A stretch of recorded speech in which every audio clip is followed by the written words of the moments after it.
It was a rainy, cold morning when Ibrahim Traoré, leader of Burkina Faso, dressed as a beggar, sat on the wet streets of Ouagadougou. Little did anyone know that beneath the rags, his eyes gleamed with purpose, and the encounter that would unfold would shake the very foundation of those around him. The city streets bustled as the morning fog lifted, revealing a modest marketplace full of noise, colors, and scents. The air was thick with the smell of freshly baked bread and the earthiness of wet soil after the rain. Amidst the crowd, a man in ragged clothes sat silently at the corner of a busy intersection. His hands were clasped together, fingers twisted, from years of hardship, and his face was hidden beneath a worn-out hood.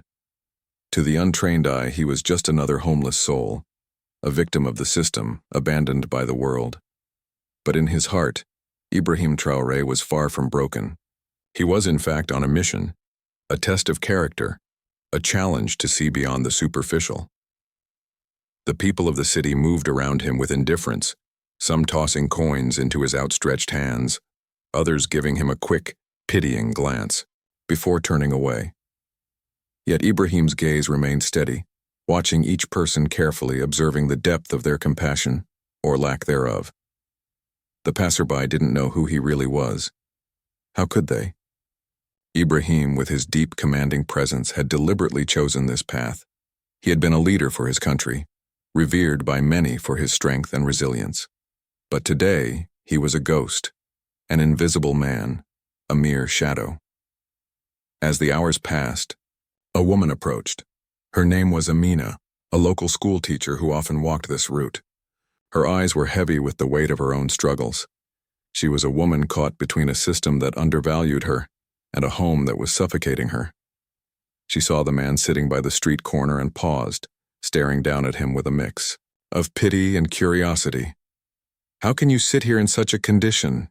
she muttered under her breath, though the words weren't meant for anyone in particular. Amina's words weren't lost on Ibrahim. He looked up, meeting her gaze. For a split second, their eyes locked, and in that moment something shifted. She didn't know it, but she had become a part of the test. Ibrahim's life had never been this raw, this vulnerable. As a leader, he had always been in control, always the one to give, never the one to take. Today, that was about to change. She stood for a moment, unsure of how to proceed. Should she walk on like the others, or should she offer something more? After a long, tense moment, she knelt down beside him, her hands shaking.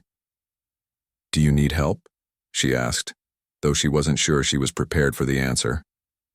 Ibrahim's lips curled into a subtle smile beneath his hood, but his voice, when it came, was rough, hoarse, as if years of grief had taken its toll on him. "Help is a strange thing. People often give what they think you need, but it isn't always what you desire." Her heart skipped a beat. The words were so cryptic, yet powerful.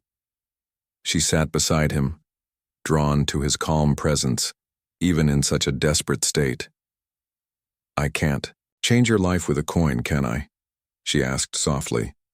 "Not with a coin, no. But sometimes it only takes a simple act to change everything." Amina felt her breath catch.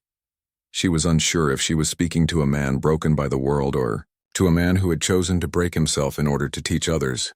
She couldn't tell, but she could sense the weight of his presence, the stillness that seemed to demand more than just charity, more than a simple act of kindness. It was as if he were asking her to dig deeper. Days passed, and Amina found herself returning to the same spot on her way to work, looking for the man who had sat there, speaking words that had stayed with her. Each time she came, she looked for him, only to find the corner empty. At times, she wondered if it had been some strange dream. Could someone so wise, so profound, really be sitting on the cold, wet ground?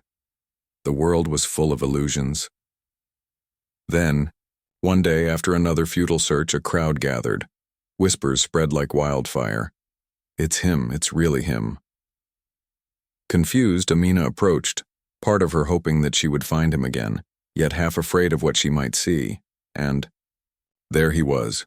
Ibrahim Traoré stood tall in front of a gathered crowd, his posture straight, his uniform immaculate, his presence commanding. His eyes met hers, but this time she didn't see a homeless man. She saw the leader, the hero of Burkina Faso, the man who had faced unspeakable challenges and emerged victorious. He smiled warmly at her, as if he had known the moment would come, as if everything had been leading to this. "I've been watching you," he said, his voice filled with authority and compassion. "Your heart is full of questions, Amina. You want to know how far kindness can truly go. Well, let me show you."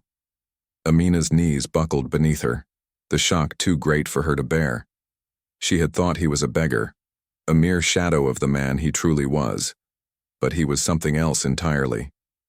He was more than just a leader. He was a symbol of hope, of transformation, of understanding. She watched as Ibrahim spoke to the crowd about the importance of empathy, the need to truly see others, to look beyond appearances, and to recognize the value in every soul.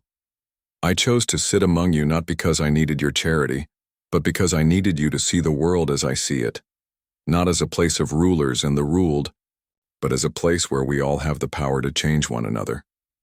Amina's heart swelled. This was the moment she had been waiting for, a moment of awakening. Her whole life, she had been caught in a cycle of doing what was expected, of living, within the confines of a world that demanded too much and gave too little. But today, she was witnessing something far greater, a lesson in humanity, a reminder of what it meant to be truly alive. In the days that followed, Amina's life began to change. She walked the streets with new eyes, seeing not just the homeless but every person with dignity. She no longer gave with pity, but with genuine compassion. She took a different route every day, speaking to those she had once ignored, seeing their stories, hearing their pain. She spoke with the elderly man who sat in front of the bakery, the young woman who carried her child with pride despite her hardships. She realized that the world wasn't as black and white as she had once believed. There was a quiet beauty in each soul, a quiet dignity that didn't need to be recognized or validated by anyone but themselves. And Ibrahim? He continued his journey not as a beggar but as a beacon of hope, his mission fulfilled. He had not sought to change the world in a grand sweeping motion. Instead, he had reached into the heart of one woman, one person, and in that connection, he had ignited a ripple of change that would last long after he was gone. If this story touched your heart, consider subscribing for more inspiring tales of hope, healing, and unexpected kindness. Hit the like button and share this with someone who needs it today.